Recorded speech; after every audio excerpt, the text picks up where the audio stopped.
Hi guys, welcome back. I hope आप लोग ठीक ठाक होंगे। डे 3 में आपका स्वागत है।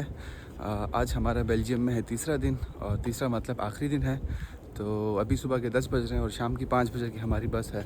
तो इस दौरान हमारे पास कुछ घंटे हैं, तो कुछ घंटों में जो हमने पिछले दिनों जो जगह एक्सप्लोर नहीं की वो भी एक्सप्लोर करेंगे और आपको भी दिखाएंगे। ये है लिडल।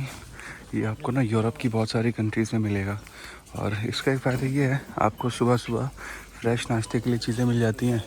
और एक दूसरा फ़ायदा ये है कि बहुत सस्ते में चीज़ें मिल जाती हैं। हम जैसा कि मैं इटली में था तो ये वहाँ पर भी था। अब मैं स्पेन गया था तो वहाँ भी था, और फ्रांस में भी है, और यहाँ पर भी है। मतलब मेरे ख्याल में सब में ही होगा। तो हमें जो चाहिए, इतना मीठा नहीं खाना मैंने। एक हम ये ट्राई करेंगे, एक हम ये ट्राई करेंगे। आज की जो पहली लोकेशन है वो एटोमियम है। तो ये एटोमियम कैसा बना है वो उसको बताता हूँ। उससे पहले ये जो है ना एटोमियम, ये अनवील हुआ था या बना था, आप कह सकते हो 1958 में। और ये जो है ना ब्रसल्स के एटॉमिक एज को डिस्क्राइब करता है। और उस वक्त जब ये बना था तब आप चेक करो लोगों का विज़न क्या था, उनका विज़न, उनकी सोच क्या थी, थिंकिंग। जो ये जो है ना एटोमियम, तो ये उनके ऑप्टिमिस्टिक फ्यूचर को डिस्क्राइब करता था।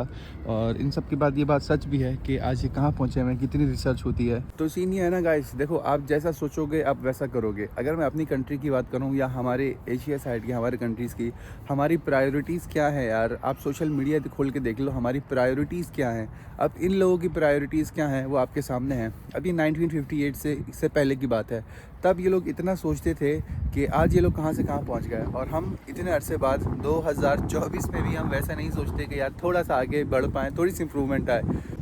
अगर आप इसके पास जाओगे ना, हर इस फेयर में अलग अलग एक्सपीरियंसेस हैं। अब मुझे नहीं पता, मैं पास जाके देखूंगा, लेकिन मैं जो पढ़ के आया था, देख कर आया था, जो टॉप पे जो स्फीयर है ये वाला, इसके अंदर जो है ना यहाँ पर एक रेस्टोरेंट है और बहुत मस्त व्यू आता है नीचे ब्रसल्स का। जाके देखते हैं यार क्या चार्जेस वगैरह हैं, आपको बताते हैं। सो गाइस, एटोमियम का सीन ये है कि अगर आपने अंदर जाना है और आप सिंपली एक एडल्ट हो तो आपको देने पड़ेंगे 16 यूरो और 14 यूरो। और अगर आप सीनियर सिटीज़न हो, may be more than 60 plus या 65 हो, तो फिर आपको देने पड़ेंगे 16 यूरोस।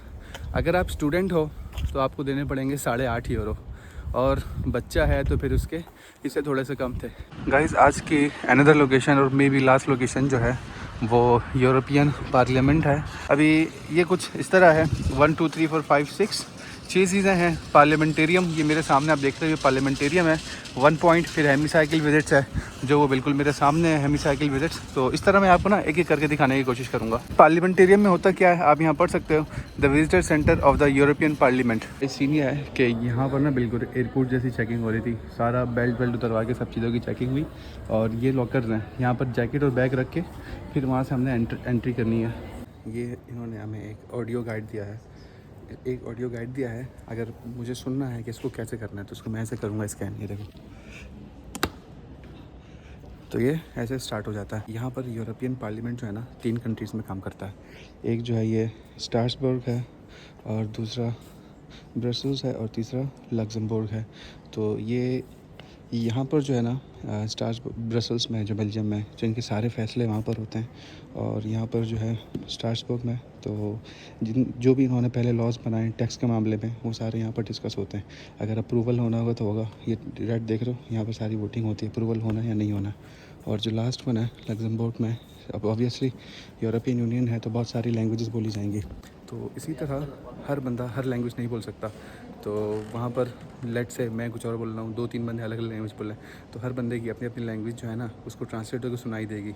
जिस तरह आपने देखा होगा ना पार्लियामेंट्स में होता है, तो वो होता है लग्जमबर्ग में। यार देखो, आज यूरोप ने इतनी डेवलपमेंट कर चुका है, इतना आज दुनिया में हर बंदा चाहता है कि यूरोप जाए। देखो, ये लोग हमेशा से ऐसे नहीं थे। एक वक्त ऐसा था कि इनके पास खाने का फूड नहीं था, खाने को कुछ भी नहीं था। ये आपको पिक्चर दिखती होगी ना, ये वर्ल्ड वॉर 1 की बात है, तकरीबन 100 साल पहले की बात है। ये फ़िनलैंड है, फ़िनलैंड में बहुत सारे बच्चे हैं। मतलब इतनी हालत ख़राब थी जंग के बाद, लोगों के पास खाने को नहीं था। आज यही फ़िनलैंड कैसा है और ये तब कैसा था। तो खैर देखो, इंसान को ना हमेशा अपने पास्ट से सबक सीखना चाहिए। अपना हाल जो प्रेजेंट है उसमें सोचना चाहिए, ताकि वो अपना फ्यूचर जो है ना उसको इम्प्रूव करें। ये एक पिक्चर है 1917 की, बेल्जियम की है। तो बेल्जियम जो है ना वो बिल्कुल सेंटर में आता है। मतलब एक तरफ फ्रांस है, एक तरफ जर्मनी है। जब इनकी इतनी जंगें होती थी, लड़ते थे, तो बेल्जियम के थ्रू ये यहाँ से वहाँ, वहाँ से यहाँ आते थे, तो इसलिए बेल्जियम की भी वाट लग गई थी। ये एक ही क्लॉथ टावर है जो आज तक खड़ा है और तब भी खड़ा था, तो बाकी सब तबाह हो गया था। और ये 1935 पोलैंड की बात है। देखो ये खड़ा नहीं, हिटलर है और इसकी आर्मी है, ये मॉनिटर कर रही है ट्रूप्स को। जब पहली दफ़ा जर्मनी ने अपने पड़ोसी पोलैंड पर अटैक किया था 1939 में, जब अटैक किया था उसके 2 दिन बाद फिर यूके और फ्रांस ने जर्मनी पर जो वॉर डिक्लेयर कर दी थी। 1941 ब्रिटेन, यूके, यूनाइटेड किंगडम की बात है कि जब इनकी जंगें होती थी तब जो हार्मफुल गैस होती थी वो उसको यूज़ करते थे। तो स्कूल में बच्चों को पढ़ाया जा रहा है कि भाई जंगें हो रही हैं, जंग के दौरान कुछ भी हो सकता है, तो इसलिए आपको मास्क पहनना चाहिए और कैसे पहनते हैं सब सिखाया जा रहा था। ये म्यूज़ियम में ना वर्ल्ड वॉर 1-2 से पहले से लेकर बहुत सारी चीज़ें इस तरह डिटेल में लगाई हैं। वो वहाँ से स्टार्ट हो रहा है और ऐसा करते करते सारी चीज़ें। अब मैं तो यहाँ ऑडियो गाइड में सुन सकता हूँ, लेकिन आपको कैसे सुना सकता हूँ, इतनी सारी हिस्ट्री है, बहुत लंबी हो जाएगी। तो बहुत सारी पिक्चर्स भी लगाई हुई हैं। फिर उसके बाद मतलब हर डिकेड की लगाई हैं, 2010 से 20, जैसे कि ये 10 से 20 है, इसी तरह वो 2000s की है, फिर 80s की है, फिर 70s की है। तो यहाँ ये चीज़ भी इन्होंने लगाई है कि 2020 में कोविड था, फिर अभी ये 20 में यूक्रेन का चल रहा है और 22 में यूके का चल रहा है, बल्कि ये भी 22 है। तो यहाँ पर ये सारी हिस्टोरिकल चीज़ें हैं कि कब क्या हुआ था वो सब बताया है। और उसके बाद ये आज का टाइम है, अभी का टाइम, और ये आज की डेट है।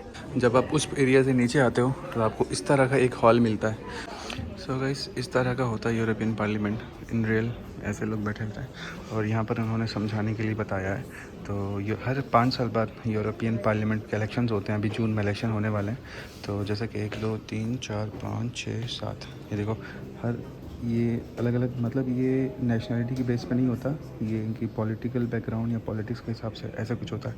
तो देखो फ्लैग्स, आपको पता चलेगा कि क्या सीन है। अब देखो ये फ्लैग्स देख लो और उसके बाद आप ये देख लो, मैं आपको थोड़ा सा दिखाता हूँ, एक सीन आपको दिखाता हूँ। ये देखो यहाँ पर लिखा है, इसको पहले मुझे अनलॉक करना पड़ेगा। अनलॉक करूँगा, जो स्क्रीन लॉक हो गई। अब मैं कंफर्म करूँगा आई एम ओवर 18। देखो ये टच स्क्रीन और फिर यहाँ पे मैंने खड़े हो जाना है। मैं स्क्रीन को ऐसे टच करता हूँ और फिर यहाँ पे आके खड़ा हो गया, ठीक है। बल्कि अभी फिर टच करना है, टच द स्क्रीन और काउंट डाउन होगा, मेरी पिक्चर खिंचेगी अभी।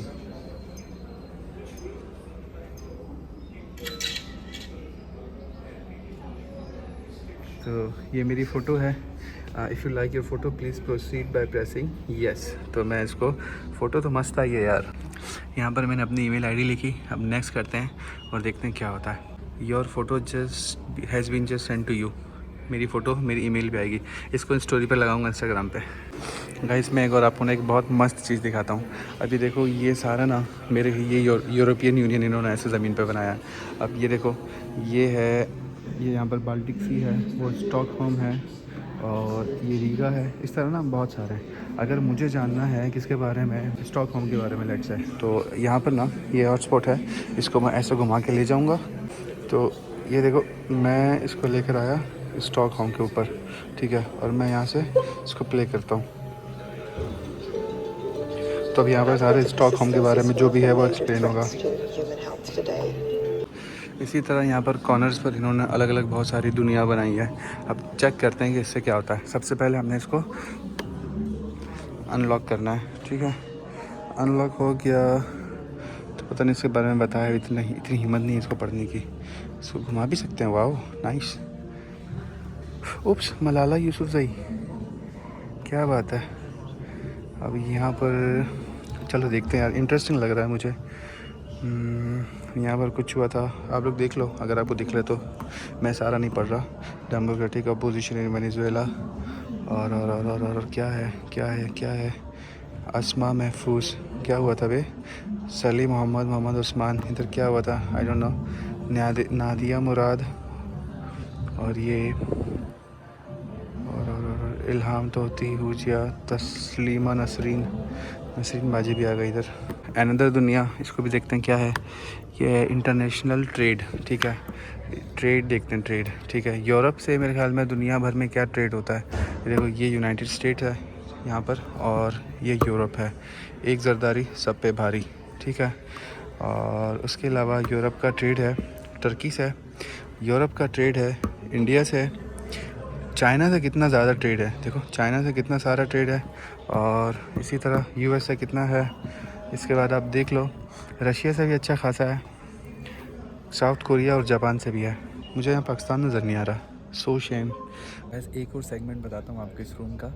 उस रूम के बाद मैं जिस रूम में आया हूँ यहाँ पर बहुत सारी ना इस तरह स्क्रीन्स लगी हैं। इस स्क्रीन में जो यहाँ के यूरोपियंस हैं तो उनका स्ट्रगल बताया है कि वो किस तरह स्ट्रगल करते हैं या उन्होंने पहले किस तरह स्ट्रगल की है। पिछले 5 मिनट से बैठा हूँ, अभी सडनली मैंने रियलाइज़ किया कि ये रूम घूम रहा है भाई, चक्कर आने लगे, घूम रहा है। मैं आपको दिखाता हूँ। तो ये वो स्क्रीन है, यहाँ से आपको पता चलेगा कि इसमें बहुत सारे लोगों की स्टोरीज बताई हैं। अब जैसा कि हम इसकी स्टोरी जानना चाहते हैं, प्यारी इसकी स्टोरी देखते हैं। अभी ये बल्गारिया की कोई मोहतरमा है, अब यहाँ से इनकी हमें स्टोरी पता चलेगी क्या है इनकी स्टोरी। Казвам се Дарина Чакарова, завърших музикалното училище с специалност пиано и след това кандидатствах в तो गाइस टूर के बिल्कुल लास्ट में एक ऐसी चीज़ है, यहाँ पर इन्होंने मुझसे मेरा नाम पूछा और मुझसे सिटी या कंट्री पूछा, तो मैंने अपना नाम, अपना सारी डिटेल्स लिखी हैं, और ये मुझसे पूछने लगे राइट योर विश। मैंने लिखा है I wish to travel the world. ठीक है, उसको सेंड करता हूँ। सेंड किया, अब देखते हैं वहाँ पर आता नहीं आता। इलियास नगरी पाकिस्तान, ठीक है, ये हो गया।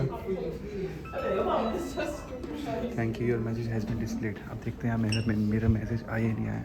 ये देखो, ये है अपना message, I wish to travel the world. क्या बात है, क्या बात है। तो गाइस अभी जो हमने विज़िट किया वो था प्लेनेटेरियम। इसमें जो आप पहला पॉइंट देख सकते हो, और अभी जो हम विज़िट करने वाले हैं वो है हेमीसाइकिल विजिट्स, और इसके डिस्क्रिप्शन में ये लिखा है the heart of the European parliament. अंदर चल के देखते हैं क्या होता है। हम यहाँ से आए हैं अपना बैग शैग सबमिट करा के यहाँ पे। तो ये ग्राउंड फ्लोर है, जैसा आप यहाँ देख रहे हो, वेलकम ग्राउंड फ्लोर। इसी तरह इन्होंने हमें ना जैसे पहले दिया था वैसे इन्होंने ये दिया है, ऑडियो गाइड, और हमें ये पहना है। तो हमें जाना है 4th फ्लोर बालकनी, और फिर यहाँ पर हम प्रेसिडेंट से मिल भी सकते हैं। यहाँ पर सब लोग सारे यूरोपियन यूनियन के फ्लैग के साथ पिक्चर्स ले रहे हैं, और ये इनका पार्लियामेंट है। तो गाइस हम यहाँ से ऐसे आए, और आप ही देख रहे हो हेमीसाइकिल। तो ये जो है यूरोप का पार्लियामेंट है, ये देख सकते हो, ये पार्लियामेंट है।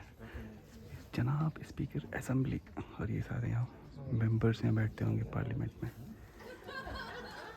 गाइस सीन ये है कि पार्लियामेंट के विजिट के बाद हम आ गए थे बाहर। बहुत मैं थक गया था, बहुत चला था सुबह से, और भूख भी बहुत लग रही थी।